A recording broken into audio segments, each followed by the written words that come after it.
The day Ngozi packed her mother's box and dropped it outside the gate, she didn't shed a single tear. If this story moves you, drop a like right now, because what happens next will stay with you long after the video ends. Ngozi grew up in Enugu, raised by a mother who went blind when Ngozi was only 9. Mama Chidema had lost her sight to an illness the village doctor never quite understood, but she never once complained. She sold groundnuts by the roadside, feeling each coin with her fingers, memorizing every customer's voice.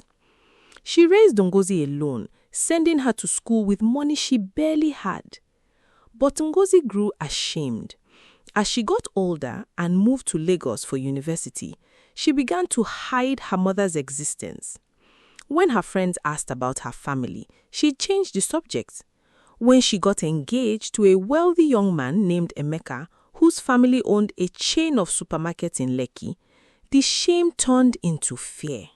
What if they found out her mother was a blind roadside trader from a dusty village? What if they thought less of her? So one Haramatan morning, Ngozi traveled home, packed her mother's few belongings into an old box, and arranged for her to stay with a distant aunt in Nsukka. She told her mother it was for her own comfort, that the aunt's house was quieter, better for her health. Mama Chidema didn't argue. She simply held Ngozi's face in her hands, the way blind mothers do to see with their fingers, and said, "Nne, wherever you send me, my heart will still find you." Ngozi didn't visit. Weeks became months, months became years. She married Emeka. She built a life of gele and asoebi, of photographs at Owambe parties, of a mother-in-law she called mommy in public. She told herself she was happy. But happiness has a way of cracking when you least expect it. 3 years later, Ngozi's own daughter, little Amarachi, was premature and nearly didn't survive. Ngozi sat in the hospital hallway in Lagos, terrified, whispering prayers she hadn't said since childhood. And in that fear, only one face came to her mind, her mother's. She remembered Mama Chidema humming over her sickbed as a child, blind eyes turned toward the ceiling, hands finding her forehead in the dark to check for fever.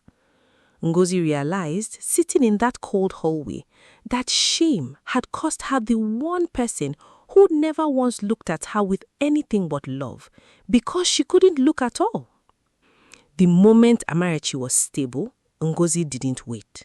She took the first bus to Nsukka, her hand trembling the entire journey.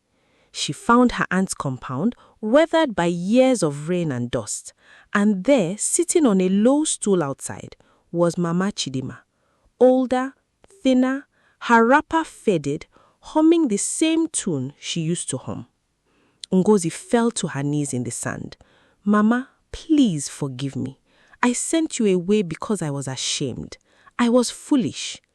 Mama Chidema reached out slowly, the way she always did, searching until her fingers found Ngozi's wet cheeks, and said, "Nne, wherever you send me, my heart will still find you." There was no anger in her voice, only relief, the kind that comes from years of quiet waiting. Ngozi brought her mother back to Lagos that same week, this time introducing her to everyone, Emeka's family, her friends, her colleagues, without a flicker of shame. Mama Chidema held her granddaughter for the first time 3 days later, feeling her tiny fingers and laughing softly. Ngozi learned, painfully but truly, that the people who love us without needing to see us are the ones we should never hide. If this story touched your heart, share it with someone who needs to call their mother today. And don't forget to subscribe for more stories like this one.